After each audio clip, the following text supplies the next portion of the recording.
Students, now under whole number we will today learn properties of subtraction. Okay, so first property is the closure property. What is closure property?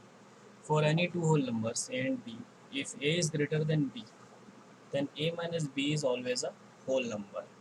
See, when you subtract two whole number, in answer you will get whole number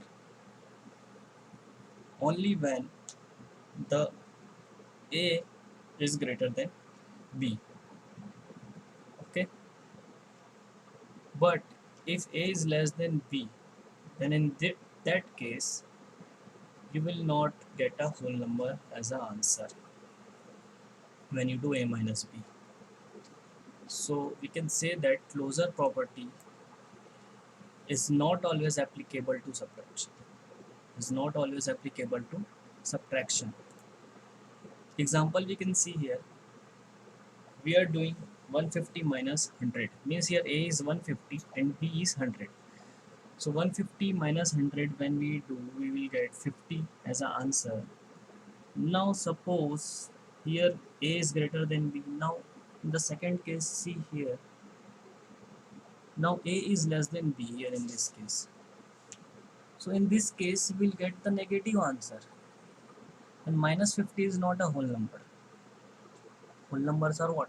Whole numbers are 0, 1, 2, 3, 4 and up to infinity. Negative numbers are not a whole number.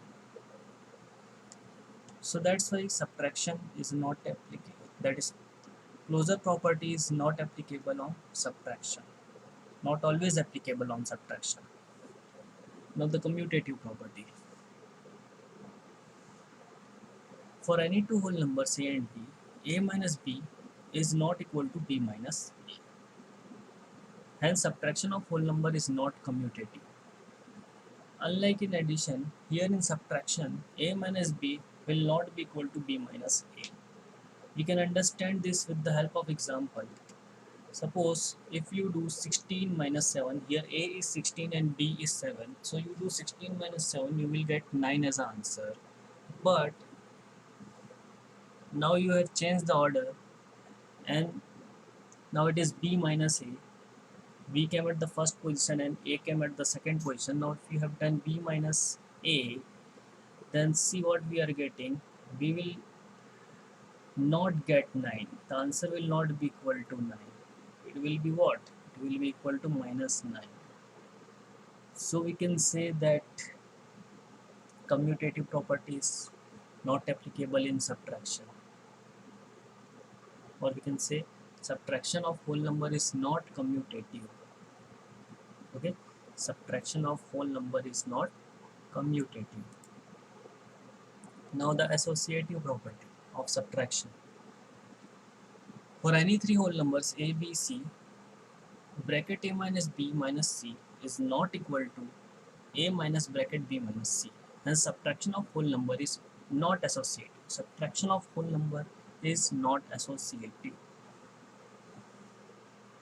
So you cannot do grouping like this.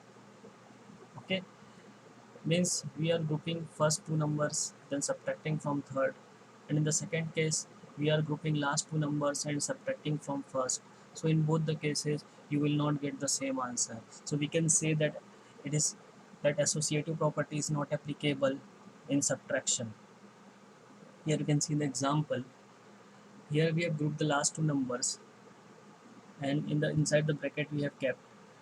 Now we will solve the bracket first. So 10 minus 4 is 6. Now that 6 we will subtract from 25, so we'll get 19 as an answer. Now in the second case we are grouping the first two numbers, that is 25 and 10, and we are solving the bracket first, so we'll get 15, and then 15 gets subtracted by 4, we will get 11 as the answer. So you can see the answers are different in both the cases. So this means that associative property is not applicable for subtraction. So that's all in this. In the next video we will learn about properties of multiplication under whole numbers. Thank you.